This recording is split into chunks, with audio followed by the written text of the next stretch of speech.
बताई है। आई आवाज?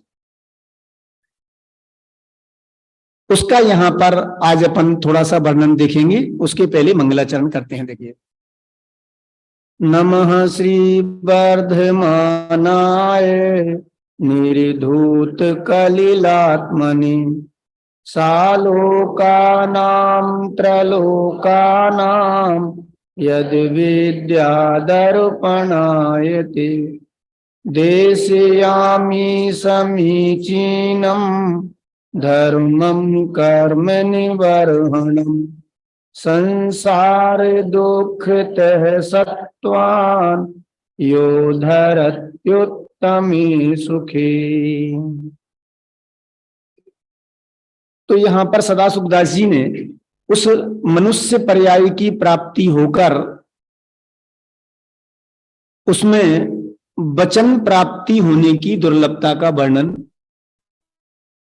उसको यहाँ अपन देंगे। देखो, मिल गया सबको यहाँ ऐसा विशेष जानना।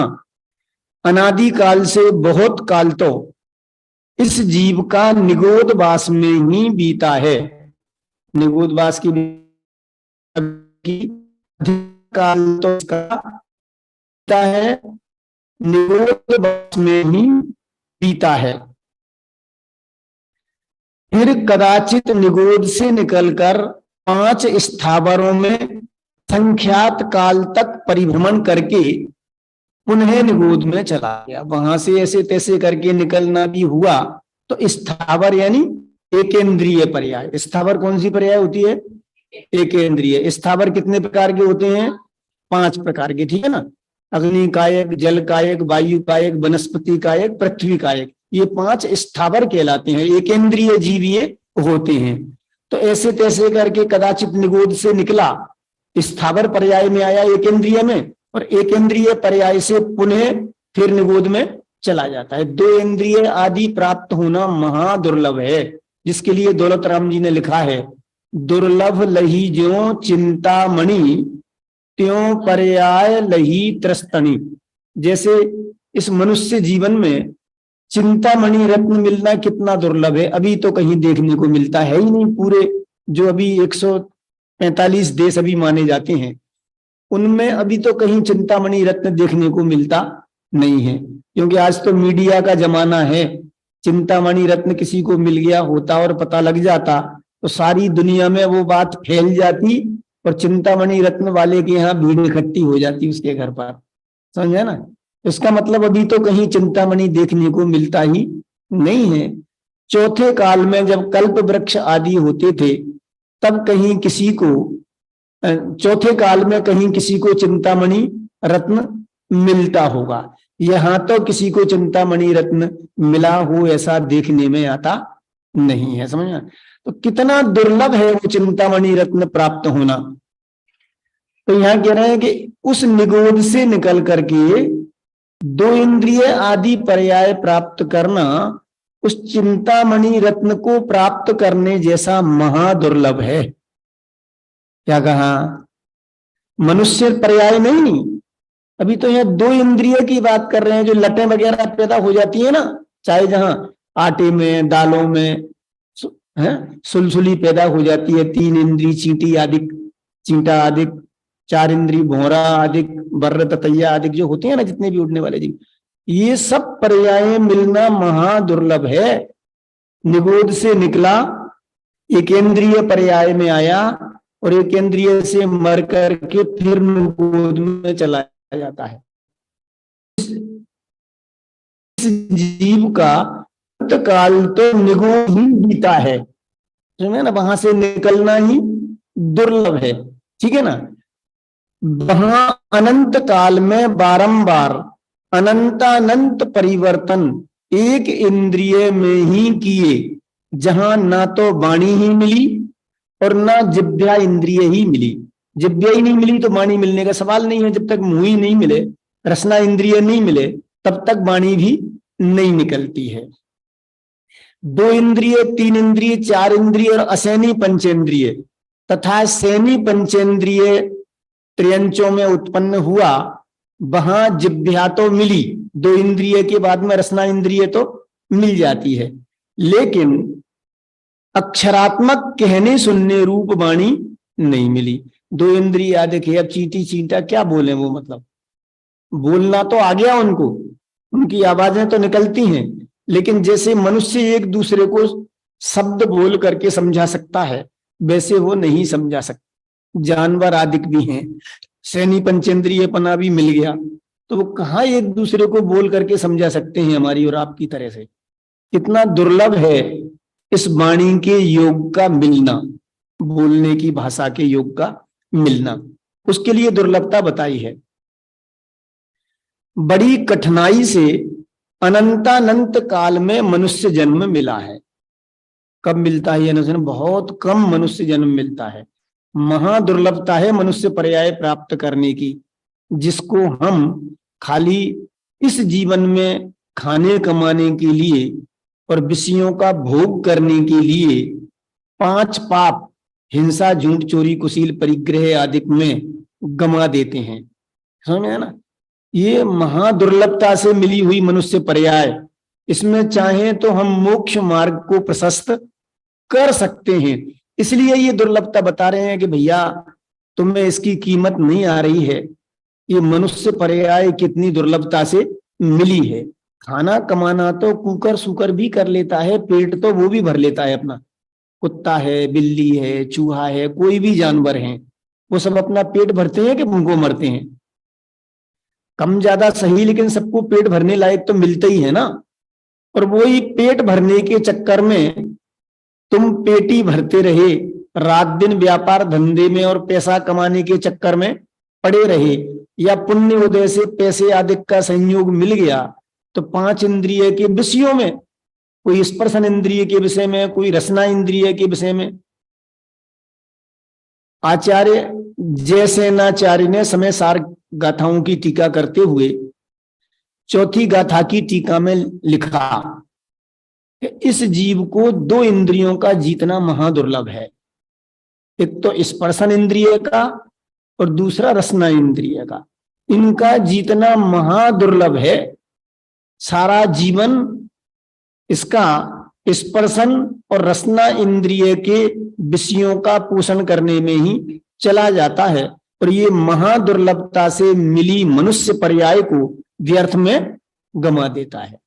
जबकि इस मनुष्य पर्याय की मिलने की सार्थकता तो ये थी कि सारे दुनिया के काम छोड़ करके मोक्ष मार्ग को प्रशस्त करना चाहिए था, मोक्ष मार्ग में आगे बढ़ने का उपाय करना चाहिए था। लेकिन अपन चारों तरफ नजर डालते हैं, अन्य मत में तो कहीं मोक्ष मार्ग की बात सुनने को ही नहीं मिलती है, सच्चा वस्तु स्वरूप सुनने और समझने को ही नहीं मिलता है। कदाचित जैन कुल में भी आ गए तो जैन कुल में भी जिनवाणी का श्रवण आदिक भी हमें सुनने को मिल गया, लेकिन तो भी हम वो 3 रुपए की मूर्ति की तरह से उस जिनवाणी को सुनते और पढ़ते हैं। अब आपका प्रश्न खड़ा हो सकता है, ये 3 रुपए की मूर्ति कौन सी है? समझे ना? क्योंकि मूर्तिकार था, एक मूर्तिकार, उसने 3 एक जैसी बहुत सुंदर मूर्तियां बनाई, जिनको बाहर से देखने में कोई अंतर नहीं दिखाई देता। तीनों की एक जैसी शकल सूरत, बिल्कुल बढ़िया डिजाइन, पूरा एक जैसा सब कुछ वहां पर उसने बनाया, ठीक है ना। और वो अपनी मूर्तियों को बेचने के लिए निकला, राज दरबार में पहुंचा, महाराज मूर्तियां ले लो, बहुत सुंदर मूर्तियां हैं। राजा ने कहा ठीक है खरीद लेते हैं, कितने की है? तो उसने कहा महाराज ये 3 मूर्तियां हैं, एक मूर्ति 3 रुपए की है, एक मूर्ति 30 रुपए की है और एक मूर्ति 300 रुपए की है। तो सारी सभा चक्कर में पड़ गई, ये कैसी मूर्ति है? बिल्कुल एक जैसी दिख रही है मूर्ति में, कहीं रंच मात्र भी कोई अंतर दिखाई नहीं दे रहा। फिर भैया ये तुम क्या कर चक्कर है, ये तुम ये 30 और 300 की कैसे बता रहे हो? मूर्तियां तो तीनों एक जैसी हैं। नहीं महाराज दिखने में एक जैसी हैं, ये सूरत से एक जैसी हैं तीनों, लेकिन उनकी सीरत में बहुत फर्क है। समझ में ना? सूरत मैंने शकल, सूरत मैंने अंतर परिणति, उसकी आदतें, समझ में ना? तो सूरत में तो एक जैसी है ये तीनों, लेकिन इनकी सीरत में तीनों में रात दिन जैसा फर्क है, जमीन और आसमान जैसा फर्क है। कि क्या हम ही बेवकूफ बनाने मिले हैं क्या तुम्हें? पूरे सभा वाले के, और कहीं नहीं मिला क्या तुम्हें कोई बेवकूफ बनाने के लिए? या लूटने आए हो हमें? तुम्हें इसकी सजा दी जाएगी, नहीं तो बताओ इनमें क्या अंतर है। तो उन्होंने एक तार उठाया छोटा सा, और उस तार को उस 3 रुपए वाली मूर्ति में डाला, तो इस कान में डाला तो इस कान से बाहर निकल गया। समझ में आया? फिर 30 रुपए वाली मूर्ति में डाला, तो इस कान से डाला तो मुंह से बाहर निकल गया। फिर 300 रुपए वाली मूर्ति में वो तार डाला, तो कान से तार डाला तो सीधा अंदर चला गया। तीनों का कुछ अंतर समझ में आया आपको? क्या समझ में आया?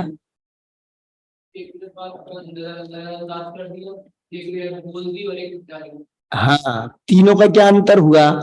एक ने तो इस कान से सुना और इस कान से निकाल दिया, मतलब उसका सुनना नहीं सुनना एक जैसा ही है उसका। बिल्कुल भी उसको तो मन में ही नहीं लाया, वो तो उसको सुनने की चेष्टा ही नहीं की, बस बैठ गया आकर के, आधा पौन घंटा समय पास किया और चला गया, मन, है ना। या तो मजबूरी में आ गया, यहां आना एसेंशियल कर रखा है इसलिए, अथवा कोई बार बार टोकता हो तो लाज शर्म से आ जाता है, बैठ जाता है, क्या रोजाना टोकते हैं, चलो नहीं तो फिर टोकेंगे, ये अच्छा नहीं लगता है, सब टोकते हैं अपन को कि आते नहीं हो तो आना चाहिए, तो आगे बैठ जाता है, लेकिन उसका चित्त जिनवाणी सुनने में लगता नहीं है। तो वो तो 3 रुपए की मूर्ति जैसा है। समझ आया? एक 30 रुपए की मूर्ति, थोड़ा सा बुद्धि का क्षयोपशम है, थोड़ा ध्यान से सुना तो याद हो गया, तो क्या किया उसने, कान से सुन करके और मुंह से निकालना चालू कर दिया, हमारे जैसा काम हो गया, समझा ना।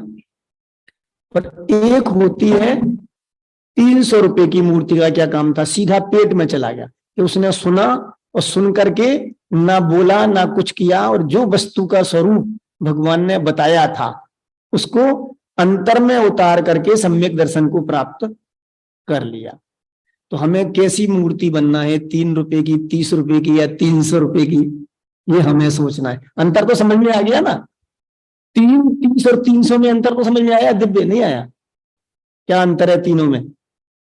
यानी एक तो इस कान से सुन के इस कान से निकाल दिया, कोई मतलब ही नहीं है उसका, तो एक ने इस कान से सुन करके थोड़ा बहुत स्मृति में लिया और बोलना चालू कर दिया, दूसरों को सुनाना चालू कर दिया, उसने भी कोई विशेष लाभ प्राप्त नहीं किया। और एक ने सुना और सुन करके बार बार सुनने की जरूरत नहीं रही, इतना गुना उसको, इतना गुना बोला कुछ नहीं और अंतर में उतार लिया और सम्यक दर्शन को प्राप्त करके मोक्ष मार्गी बन गया। तो भैया ये महान दुर्लभता से जो मनुष्य पर्याय प्राप्त हुई है, उस मनुष्य पर्याय प्राप्ति का फल तो ये है कि हम उस 300 रुपए की मूर्ति जैसे बने, अपने जीवन में इस संसार के दुखों से छूटने के लिए मोक्ष मार्ग का प्रारंभ करें, सम्यक दर्शन ज्ञान चारित्र की प्राप्ति हम करें, तो इस मनुष्य पर्याय को प्राप्त करने की सफलता है ना। जो दुर्लभ मनुष्य पर्याय प्राप्त हुई है वो प्राप्त करना सार्थक है, नहीं तो खाया खोया बह गया, नष्ट हो जाने वाली है ये तो यहाँ तो ये वचनों की दुर्लभता ही बता रहे हैं, सत्यानुव्रत है ना यहाँ तो, कि अब कदाचित बोलना भी पड़ता हो तो हम ऐसे वचन बोलें जो दूसरों को दुख उत्पन्न करने वाले ना हो। समझ में आया? कैसे वचन बोले?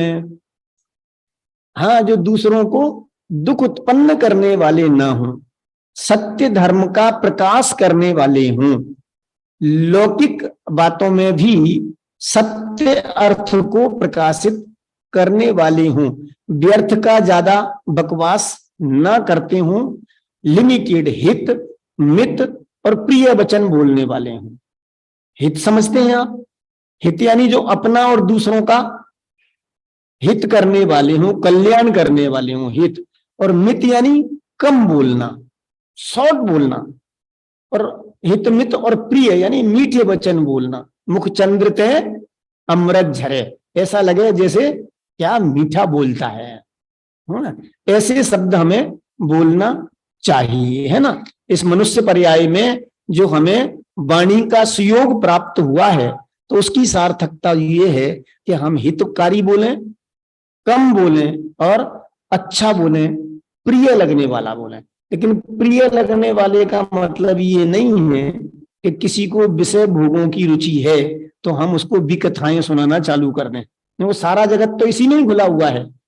प्रिय शब्द के लिए पहले हित लगाया है।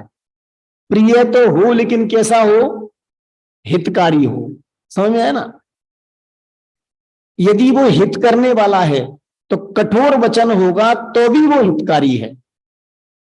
जैसे आचार्य देव अपने संग में कोई मुनिराज थोड़ी सी प्रमादचर्या रूप प्रवर्तन करते हों तो बहुत कठोर भाषा का उपयोग करते हैं। तुम हमारे संग में रहने लायक नहीं हो, तुम संग को बदनाम करोगे। तुम्हें इतनी बार समझा लिया, ये मुनि दीक्षा धारण की है, ये तो भैया मोक्ष मार्ग में आगे बढ़ने के लिए की है, प्रमाद का पोषण करने के लिए थोड़ी की है। ऐसा क्रोधित होकर के उनको समझ लीजिए दंड दे रहे हूं, प्रताड़ित कर रहे हूं, और उनको आदेश दे दिया हो कुछ नहीं है, 3 दिन तक तुम भोजन करने नहीं जाओगे, क्योंकि तुम भोजन कर लेते हो, ज्यादा भोजन कर जाते हो, तो ज्यादा भोजन करने से भी प्रमाद आता है। आपने देखा होगा, आप तो स्टूडेंट लाइफ में हैं, तो जिस दिन ज्यादा आप जब परीक्षा होती है ना तो भोजन कम करते हैं, नहीं तो नींद आएगी, ऑटोमेटिक है क्या नहीं प्रक्रिया। ऐसे ही आप यदि उनका तो नियम है मुनिराज का, तो आधा पेट भोजन से भरते हैं, चौथाई पेट पानी से भरते हैं और चौथाई पेट हवा लेने के लिए खाली रखते हैं, जिससे सांस लेने में किसी तरह की तकलीफ ना हो। ये तो सबके अनुभवगम्य चीजें हैं कि जरा सा किसी दिन ज्यादा भोजन हो जाए तो उस दिन फिर सांस लेने में भी तकलीफ होने लग जाती है, इसलिए इतना ही लेते हैं वो, है ना। तो इस तरह से यहाँ ये कहते हैं कि उसमें प्रिय के लिए शर्त है कि वो शब्द प्रिय कैसे होने चाहिए कि जो हितकारी हो, समझ में आना, और कम शब्दों में बोले गए हो। बहुत लंबा लंबा करके कथा नहीं कि हम तो बोलना शुरू करें और फिर चुप ही नहीं हो, बोलते ही जाए, मतलब फिर किसी की सुनना ही नहीं, एक बार बोलना चालू कर दिया तो ये अच्छी बात नहीं है। कम से कम बोलना, और उसमें भी बहुत सारे नियम हैं। प्रश्न पूछना हो कदाचित, जैसे सभा चल रही है तो विनय पूर्वक हाथ खड़ा करके, सीधा प्रश्न खड़ा नहीं करना, पहले हाथ खड़ा करना।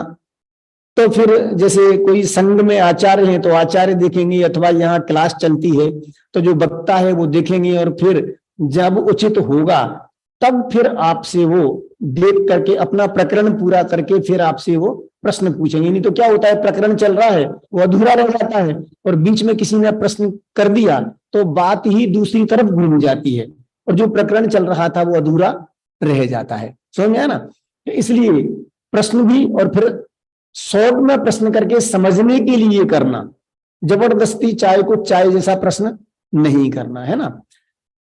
कहीं बताने की भी जरूरत आए कुछ चीज तो इस प्रकार से बताना, गुरु आज्ञा पूर्वक बताना। उसके बहुत सारे विनय के प्रकरण हैं।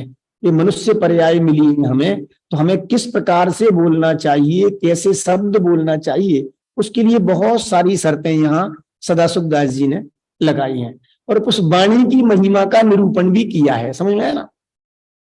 तो ये यहाँ कहा कठिनाई से, देखो हेडिंग में मोटे मोटे अक्षरों में लिखा है, बड़ी कठिनाई से किसी पूर्व पुण्य के उदय से मनुष्य जन्म पाया है, तो इसके वचन बोलने में बहुत सावधानी रखो। मिला है ना नीचे दूसरे पैरे में है ना, बहुत सावधानी रखो। भोजन पान करना, काम सेवन करना, नेत्रों से देखना, कानों से सुनना, घ्राण से गंध लेना, तो सूकर, कूकर, गधा, कौवे के भी होता है। ये तो सब त्रयंचादिक भी करते हैं, क्योंकि आंख, नाक, जीव, स्पर्शन और कामेंद्रियां ये तो सभी ढोरों के भी होती हैं, पशुओं की भी होती हैं, ये तो सब इंद्रियां। इस मनुष्य जन्म में तो एक वाणी बोलना ही सार है। आश्चर्यकारी है, जिसने इस वाणी को बिगाड़ा उसने अपने समस्त जन्म को ही बिगाड़ लिया। यदि वाणी से उल्टा सीधा कसाय भरे वचन बोलना, 24 घंटे अपनी कसायों को पुष्ट करना, अपने 5 इंद्रिय के विषय भोगों की पुष्टि के ही वचन बोलना, और हम दो हमारे दो के चक्कर में सब न्याय नीति को छोड़ देना, ऐसे वचने बोलने में जिन्होंने अपने जीवन को बिता दिया उन्होंने तो अपने जीवन को बर्बाद ही किया है, ऐसा यहाँ कहते हैं, है ना। देखो, वाणी से ही जाना जाता है, उसके लिए तो कहा जिसने इस वाणी को बिगाड़ा उसने अपने समस्त जन्म को ही बिगाड़ दिया। वाणी से ही जाना जाता है कि यह पंडित है, यह मूर्ख है। कैसे पता लगता है? बातों से पता लग जाता है। कोई बोलता है ना तो बातों बातों में हमें पता लग जाता है, तो हम कहते हैं यार पागल है, ये तो कुछ ना कुछ कहता ही रहता है। होता है कि नहीं होता आपस में? जो कुछ उल्टा सीधा ज्यादा बकवाद करता हो तो हम उसके लिए बोल देते हैं पागल है, ये तो कुछ ना कुछ बोलते ही रहता, इसकी बातें मत सुनो, ये तो कहता रहेगा, कुछ ना कुछ बोलते ही रहेगा, ये अभी चुप ही नहीं होगा, ये बोलना चालू कर दिया था। तो इसकी बातों पर ज्यादा ध्यान मत देना। जन सामान्य ही कहना चालू कर देते हैं फालतू बकवास करने वालों के लिए। बोलने में भी चाहे जा अपनी टांग नहीं फंसाना, है ना। लोग में बोलते हैं जो फटे में टांग अड़ाना, बोलते हैं ना, लोग में कहावत है ना, फटे में टांग फंसाना या अड़ाना, मतलब हमसे कोई पूछ नहीं रहा और जबरदस्ती अपनी सलाह देना चालू कर देना। अति आवश्यक हो, कहीं जरूरत हो तो फिर आप उसको तरीके से बोलना कि भाई आप कहें तो मैं भी अपने विचार व्यक्त करूं, फिर मैं कहा बोलो आप भी बताओ, तो कहना होगा कि नहीं जरूरत नहीं हमें आपकी सलाह की, तो चुप रहना। तो आप कहोगे यार मैं तो अच्छे के लिए बोलने वाला था, इसमें क्या बुराई थी, मैं बिना पूछे बोल गया। तो भैया तू बिना पूछे बोल गया तो तेरे को बोलने की क्यों है? तू उसका करता है क्या? और तेरे बोलने से वो काम हो ही जाएगा क्या? क्योंकि यदि ऐसा होता तो फिर तीर्थंकर परमात्मा मुनि दीक्षा लेके फिर मौन धारण नहीं करते, वो बोलते ही नहीं है दीक्षा लेने के बाद। तो सबसे भला काम तो ये चुप है, बोलना तो अंतर की तीव्र कसाय के परिणाम का फल है। ज्यादा बोलना, इधर उधर की फालतू बातें करना, ये तो अंतर में तीव्र कसाय भरी हुई है, उसका फल है कि हमसे चुप नहीं रहा जाता है, बोले बिना रहा जाता नहीं है। हम तो बोले ही जाते हैं, बोले ही जाते हैं, बस एक बार बोलना शुरू हुआ कि किसी की सुनना ही नहीं है, अपनी सुनाना है, और अपनी सुना के फिर चले जाना है कि डॉक्टर साहब कल फिर आऊंगा और मेरी बीमारी क्यों हुई और क्या क्या मुझे तकलीफ है वो आपको दोबारा सुनाऊंगा।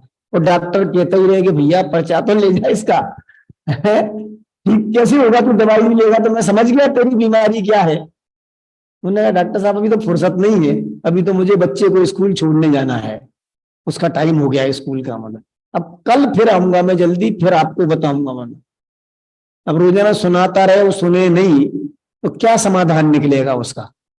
इसलिए हमें संक्षिप्त में बात करके सामने वाले की सुनने का प्रयत्न करना चाहिए।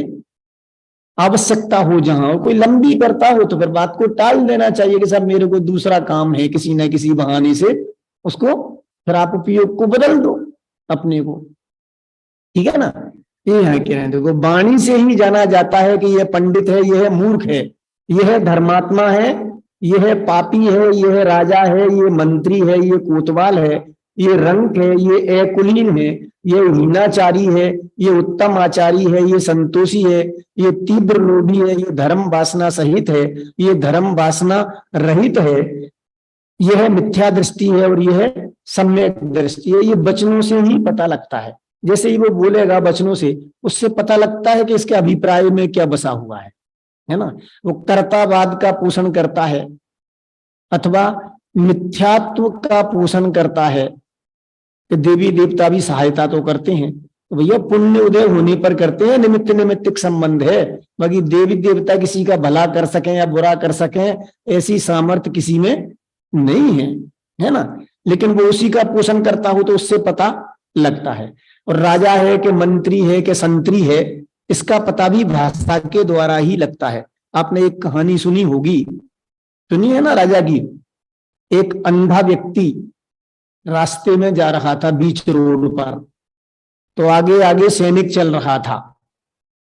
उसने कहा ये अंधे एक तरफ हट, तेरे को पता नहीं है राजा की सवारी आ रही है, अभी चल जाएगा, एक तरफ हट जा। उसने कहा ठीक है संतरी जी हट जाता हूं, और फिर बीच रोड पे चलता रहा।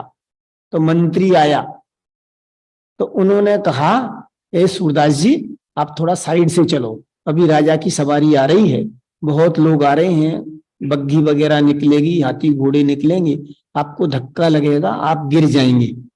तो उसने कहा ठीक है मंत्री जी।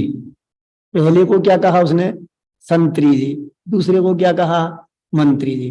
तो तीसरा राजा आया तो उन्होंने उतर करके उसको एक तरफ किया, बाबा साहब आपको थोड़ा सा दिख नहीं रहा है, पीछे से सवारी आ रही है, तो आप थोड़ा रोड के किनारे खड़े रहे, ये सवारी निकल जाएगी, फिर आप अपने हिसाब से चलना। तो उन्होंने कहा राजा साहब ठीक है मैं एक तरफ होऊंगा।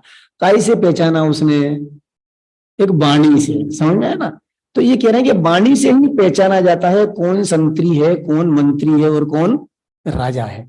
हमारी वाणी कैसी है उससे पता लग जाता है कि हम ढोर हैं, गंवार हैं, कि हम सज्जन हैं, ये हमारी वाणी से पता लगता है।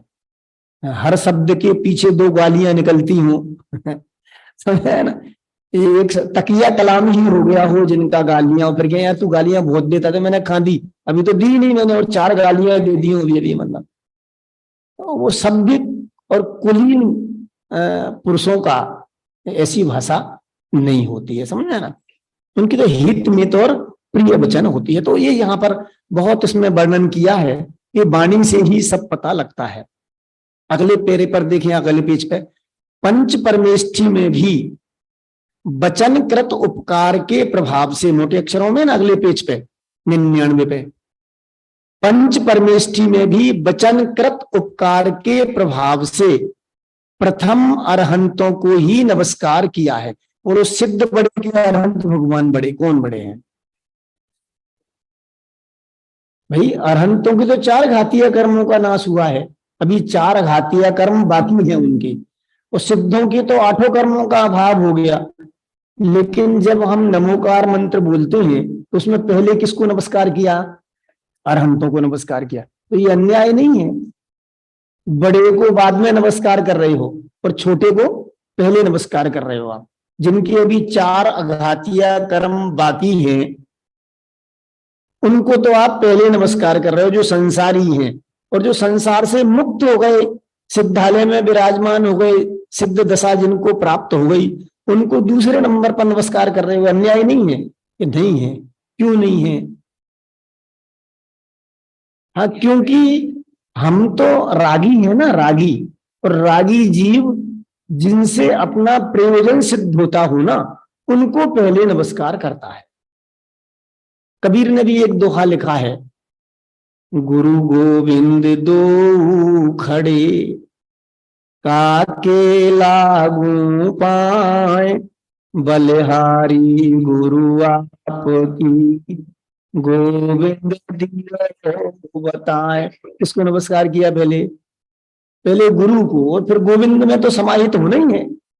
ऐसे ही जिन्होंने हमें सिद्ध बनने का मार्ग बताया, ऐसे अरहंतों के प्रति भक्ति का भाव हमें उमड़ता है। एक कारण तो ये है, और दूसरा कारण ये है कि सिद्ध तो अमूर्तिक हैं, उनकी कोई मूर्ति बनाई जा सकती नहीं है, तो वो हमारे देखने में ही नहीं आते हैं, वो तो अनुभव होने पर, समझ में है ना, सिद्धों का पता लगता है कि सिद्ध दशा कैसी होती है, सिद्ध भगवान का आत्मा का स्वरूप कैसा होता है।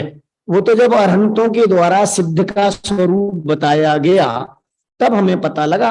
तो प्रतिमा में तो हम किसी की विराजमान करें तो मूर्तिकार के रूप में तो अरहंतों की ही प्रतिमा विराजमान होती है, क्योंकि वो देह सहित होते हैं, समझ ना।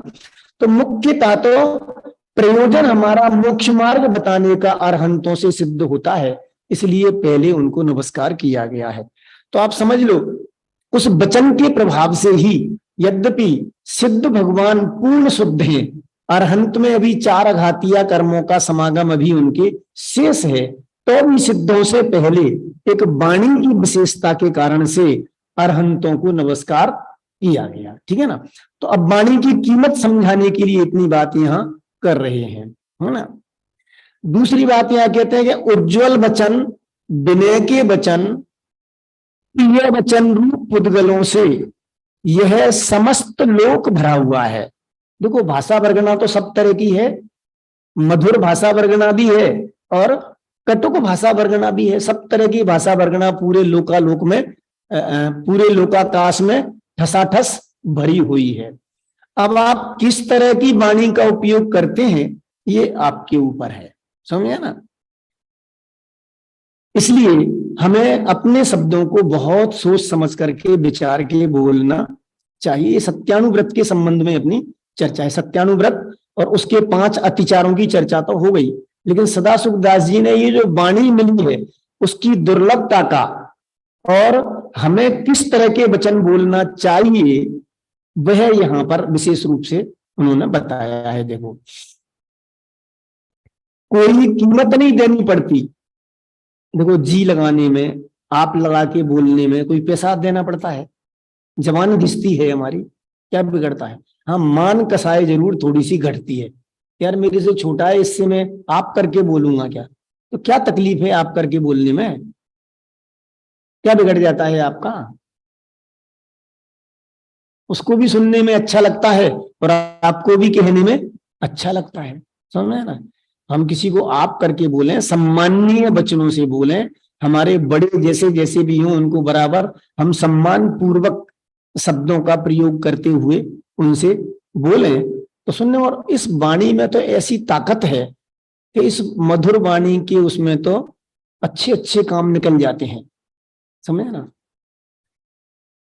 हमारा एक मित्र है, उसकी आदत है वो कहीं भी जाएगा बड़े प्रेम के साथ, जैन नहीं है मतलब, सबसे पहले तो जय सिया राम भाई साहब, है ना, और क्या हाल चाल है, और आपकी लोग बहुत तारीफ करते हैं यार, आपके यहाँ कभी कोई काम रुकता ही नहीं है, ऐसे 2-4 उसको और पहले दिन कुछ नहीं, आप तो बताओ ना क्या काम। नहीं नहीं, मैं तो कह रहा था लोग आपकी बहुत तारीफ कर रहे हैं, तो मैंने इधर आया था तो मैंने सोचा चलो आपसे एक बार मिल लेते हैं। तो एक बार तो उससे वो ऊंचा चढ़ाया है उसको बातों बातों में, है ना, और उससे आ गया। फिर 2-4 दिन बाद कौन, अरे यार बॉस अपना एक काम था यार छोटा सा, मतलब क्या। उन्होंने कहा बोलो बोलो, 2 बार तो पहले हो ही आए उसके यहाँ, वो मीठी मीठी बातें कर ही आए। उन्होंने कहा यार ये बहुत प्रशंसा करता है अपनी, अभी आया है पहली बार काम लेके, तो क्या मना करें इसको। तो वो उसका काम ये मुफ्त में निकाल देता है। तो वाणी में तो इतनी ताकत है, और आप सीधे ही अपनी उसकी मतलब औकात दिखाते हुए या छोटापन दिखाते हुए आप बात करेंगे और आप एकदम अकड़ के बोलेंगे तो कौन काम करेगा? आपका करता होगा तो नहीं करेगा। इस वाणी में बहुत ताकत होती है, इसलिए जो महादुर्लभता से हमें ये वाणी बोलने का कला मिली है उसको हमें बहुत संभाल करके प्रयोग करना चाहिए, ठीक है ना। चलिए, असत्य वचन के प्रभाव से ही मिथ्या देवों की आराधना की प्रवृत्ति चली है। अगले पेरे पे आ गया ना, असत्य वचन के प्रभाव से ही मिथ्या देवों की आराधना की प्रवृत्ति चली है। ये जितना भी हुआ है वो काय से हुआ है? बोलचाल के द्वारा ही तो हुआ है, समझाने से। ये 363 मत कैसे चले थे?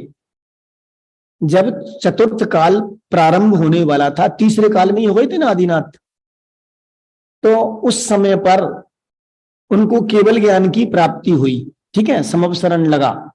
उसमें सब धर्मात्मा जन बैठे हुए थे और वहीं पर मारीच भी बैठे हुए थे, जो कि अपने अंतिम तीर्थंकर हो चुके हैं अभी, समझे ना। उन्होंने समवसरण से बाहर निकल करके विरोध करना चालू कर दिया। काय से? वाणी से ही तो किया ना। तो 363 मत अकेले ने चला दिए, एक व्यक्ति नहीं, 363 मत चला दिए। क्यों? क्योंकि हर एक में अनंत धर्मात्मक है ना, वस्तु अनंत धर्मात्मक है। हर वस्तु आत्मा ही नहीं, हर वस्तु अनंत धर्मात्मक है, और हर वस्तु में अनंत धर्मात्मक होने के साथ साथ परस्पर विरोधी धर्म है उसमें, समझ में है ना। जैसे नित्य भी है, अनित्य भी है, एक भी है, अनेक भी है, सत्य भी है, असत्य भी है, ऐसे अनेक धर्म परस्पर विरोधी उसमें पाए जाते हैं। अब उनका असली स्वरूप तो समझ नहीं पाया, तो कभी सत्य की अपेक्षा से वर्णन कर दिया तो एक मत सत्य वाला हो गया, है ना। जैसे सांख्य मत खड़ा हो गया, जो वस्तु को कूटस्थ ही मानते हैं, पर्याय को स्वीकार ही नहीं करते हैं। फिर कभी उन्होंने क्षणिकता की ओर से वर्णन कर दिया, पर्याय की ओर से, है ना, तो फिर वो क्षणिकवाद से वो बौद्ध मत खड़ा हो गया। इस तरह से अनेक मत खड़े हो जाते हैं, एक अज्ञानी के अनेक मत और अनेक ज्ञानियों का एक मत होता है ना? तो इसलिए हमें उस वस्तु के स्वरूप को समझने के लिए वचनों से ही यथार्थ वस्तु के स्वरूप को समझा जाता है, वही निमित्त होते हैं समझने में। और जो मिथ्या प्रवृत्ति चलती है, मिथ्या देवों का जो पूजन पाठ आदि करना चलता है, आराधना की प्रवृत्ति चलती है, वो भी वचनों के द्वारा ही चलती है ना। और जितने भी ये कुकर्म हुए हैं, मांस भक्षण करना, शराब पीना, तो वचनों से ही तो होता है। ले ले एक घूंट पी के देख, वो किसी शराबी ने लिख दिया, एक ने, कवित्व तो होगा उसका, तूने कभी इस मस्जिद को हिलते हुए देखा है? तो सामने वाले का नहीं देखा, तो 2 घूंट पेक लगा और उस मस्जिद को हिलता हुआ देख। समझ आया ना? सब क्या है, ये वचनों से ही तो होता है ना सब। चक्के तो देख, चक्के तो देख कैसा है, एक बार चक्के तो देख। तो ये वचनों के द्वारा ही तो ये खोटी प्रवृत्तियां चलती हैं, कुकर्म चलते हैं, ये सारे खोटे के खोटे कर्म। समझ ना? तो ये यहाँ कह रहे हैं, खोटे शास्त्रों की रचना करना, वो सब वचन ही तो है, खोटे शास्त्रों की रचना। अनेक प्रकार के मिथ्यात्व रूप मत नरक त्रयंच गतियों में परिभ्रमण कराने वाले समस्त दुष्ट आचरण इस असत्य वचन के प्रभाव से ही चल रहा है। अयोग्य वचनों से ही घर घर में जो कलह और विसंवाद काय से होता है, झगड़ा काय से होता है। आप यदि अच्छा सा बोलो, जैसे मान लीजिए सास बहू का झगड़ा अपन ले लेते हैं थोड़ी देर के लिए, तो ये कुलच्छनी आई है जब से सब घर बार बर्बाद हो गया। अब देखो इसने घी टपका दिया, एक बूंद टपक गया तो, है ना। एक तो ये भी शब्द है, एक आप ये भी कहते हैं, बेटा आपसे घी गिर गया है, आपने पहले तो उठा दिया, आइंदा जब भी घी वगैरह निकाला तो थोड़ा सावधानी रखो, है ना। और कहीं गिर जाए तो हाथों हाथ पोंछ दो, क्योंकि यहाँ बहुत चींटियां पैदा हो जाएंगी, फिर अपन झाड़ू पोंछा करेंगे तो वो सारी की सारी मर जाएंगी, हिंसा का पाप लगेगा। तो आप उसको मधुर वचनों से भी समझा सकते हो आप, है ना। कोई बात नहीं है, काम करते हैं तो कहीं ना कहीं कुछ ना कुछ चीजत तो होती है, गलतियां होती हैं, लेकिन समझाने के लिए। और यदि सामने वाला बहुत जरा सी बात में ही उल्टा लगने लग जाए, क्योंकि आज तो बहुत विचित्र स्थिति है, आज परिणामों की निकृष्ट काल है ना, ये निकृष्ट परिणामी चीज हो गई है। अब बहू वो तो रोना पीटना, छाती पीटना चालू कर दे, मतलब अपने पति देव आए उनके सामने उपवास करके बैठ जाए, उनने कहा मैं तो इस घर में नहीं रह सकती हूँ, मतलब, है ना। तो ये खोटे वचनों से क्या होगा, कलह विसंवाद बढ़ेगा, है ना। और आप वही मधुर वचनों से, ठीक है माता जी गलती हो गई, आइंदा में ध्यान रखूंगी, बात खत्म हो गई ना। आपके भी सदाचरण की प्रवृत्ति चलेगी, घर में भी अच्छा व्यवहार बना रहेगा। तो इन वचनों की बहुत कीमत है। किसी कवि ने लिखा है, वचन संभारे बोलिए जाके हाथ न पाऊं, एक वचन मरहम करे एक वचन करे घाव। समझ आ गया? एक वचन तो आपके दुखते हृदय पे मरहम लगाने का कार्य कर देता है, और एक वचन ऐसा होता है जो सीधा तीर की तरह से दिल में चुभ जाता है। तो ये मनुष्य पर्याय में जो वचन बोलने की योग्यता मिली है, हमें बहुत वचनों को संभाल के बोलना चाहिए, और प्रयास ये करना चाहिए कि हम कम से कम बोलें, जितनी जरूरत हो उतना बोलें, व्यर्थ का बकवाद नहीं करें। समझ में है ना। और बोलना भी हो तो उत्तम भाषा का प्रयोग करें, दोस्तों में भी हो हम कम बोलें, ये बोलने ही झगड़े का कारण है। हम सब एक जगह इकट्ठे हो गए, फिर घंटों आपस में बातें करते हैं, और बातें बातें करते करते लड़ जाते हैं, झगड़ा हो जाता है, रोजाना किसी न किसी को छुड़ाना पड़ता है ना, किसी न किसी का आपस में झगड़ा हो ही जाता है। तो ये सब क्या है, ज्यादा बोलने का फल है ये। आप अपना अपना काम करें, अपनी अपनी पढ़ाई करें, जितनी जरूरत हो आप उतना पूछ लेंगे, यार भैया मेरे को इसका अर्थ समझ में नहीं आ रहा, बता दो आप इसका अर्थ क्या है। उसके पास समय नहीं, यार अभी समय नहीं है, बाद में पूछना। तो आप जिद मत करो, जिद करोगे तो वो खोटे वचन होंगे। ये हमें बहुत सावधानी रखने की आवश्यकता है। उन वचनों का प्रयोग करने के लिए बहुत विस्तृत वर्णन सदाशिवदास जी ने यहाँ किया है। यदि अपन पूरा लेंगे और उसका एक एक शब्द का अर्थ करें अपन, तो मेरा ख्याल है खाली इसी में ही अपन को 5-7 क्लास लेनी पड़ेगी, अपन इतना समय इसमें नहीं दे सकते हैं। आप पढ़ना इसको, बहुत सुंदर तरीके से विवेचन किया है। और पुरुषार्थ सिद्धि उपाय में सत्यानुव्रत का जो वर्णन किया है उसके भी कोटेशंस यहाँ यहाँ उद्धृत किए हैं, वो भी वास्तव में पढ़ने लायक हैं। उन सबको हम पढ़ें और जो हमें वचन बोलने की, अक्षरात्मक भाषा बोलने की कला इस मनुष्य पर्याय में प्राप्त हुई है उसका सदुपयोग करें और उन वचनों का सही प्रयोग तो हम स्वयं मोक्ष मार्ग पर लगें और दूसरों को मोक्ष मार्ग पर लगाने में करें। ये सही वचनों का प्रयोग होगा। शेष चर्चा और आगे अपन करेंगे। जिनवाणी स्तुति। तो ये जपूं दिन रे जो तेरी शरणा गए, सो पावे सुख चैन जावानी के ज्ञान से। तुझे तो वाणी मस्तके नम सदा दे तुम